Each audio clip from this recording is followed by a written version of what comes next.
Uma ponte para o futuro ou uma ponte para o passado? Você tem acompanhado aqui no seu jornal uma série de avaliações de especialistas sobre o plano divulgado pelo PMDB para assumir a presidência da República, caso a presidenta Dilma seja afastada. Hoje a gente mostra para você quais são os prejuízos econômicos que o plano do PMDB traz para o bolso do trabalhador. Veja na reportagem de Jô Miyagi. Um eventual governo comandado pelo vice-presidente Michel Temer teria condições de fazer a economia voltar a crescer e gerar empregos? Analisando o programa de intenções Uma Ponte para o Futuro, divulgado pelo PMDB, o economista César Locatelli acha que não. Para ele, as ideias do documento fariam o Brasil retroceder ao tempo do neoliberalismo e de menos direitos aos trabalhadores. E o ajuste fiscal proposto pelo PMDB traria mais recessão. Deveria se chamar Uma Ponte para o Passado, porque a gente está voltando a 15, 20 anos atrás.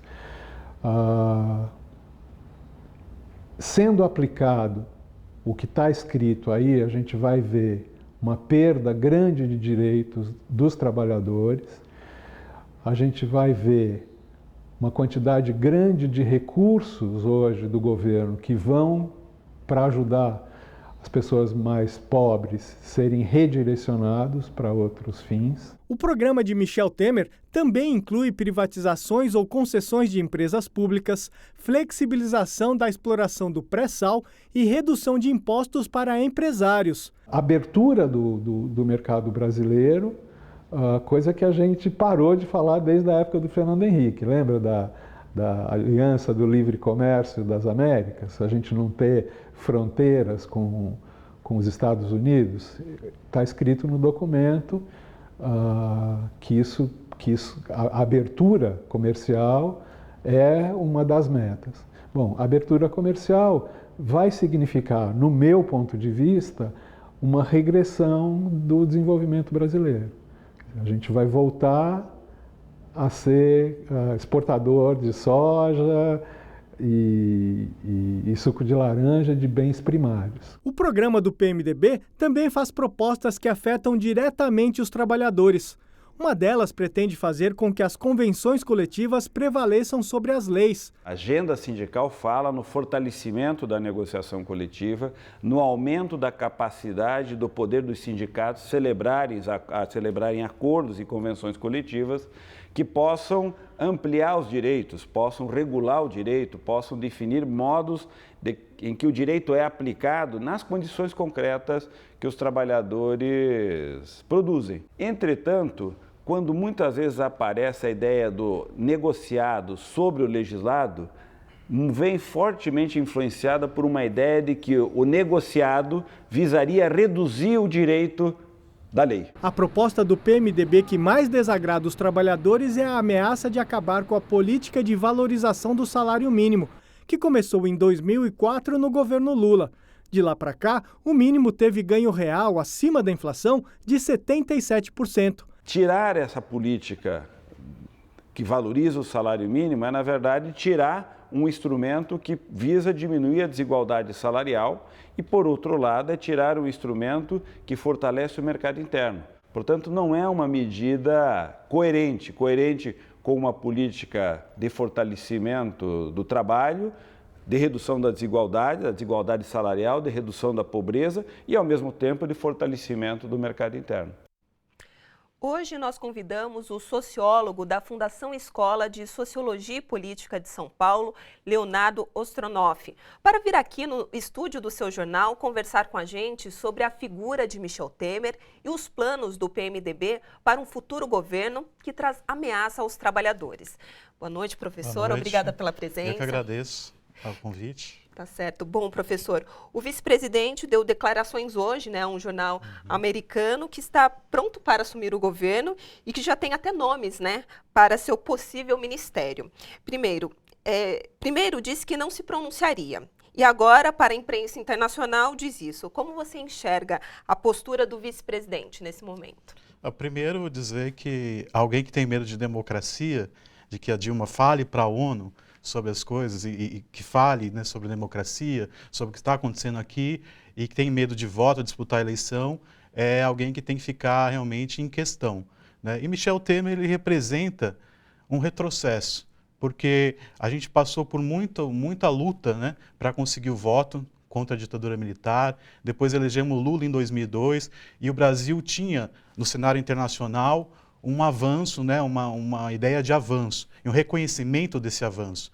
O que Michel Temer representa nessa articulação de um golpe, a gente tem que dizer que é um golpe mesmo, é uma luta contra a democracia, é um atentado à democracia, que vai fazer o Brasil voltar na opinião internacional. Isso já está dado, tem campanhas em Londres, o Parlamento Europeu se posicionou contra, né, o que a gente viu no domingo, toda aquela atividade que a gente viu no domingo, os pronunciamentos, falando de torturadores, e foi um horror geral. E é isso que a gente tem que lutar contra. O Brasil não pode voltar para trás. E essa é a opinião internacional. Por isso, tanto medo da Dilma falar na ONU a verdade do que está acontecendo aqui no Brasil.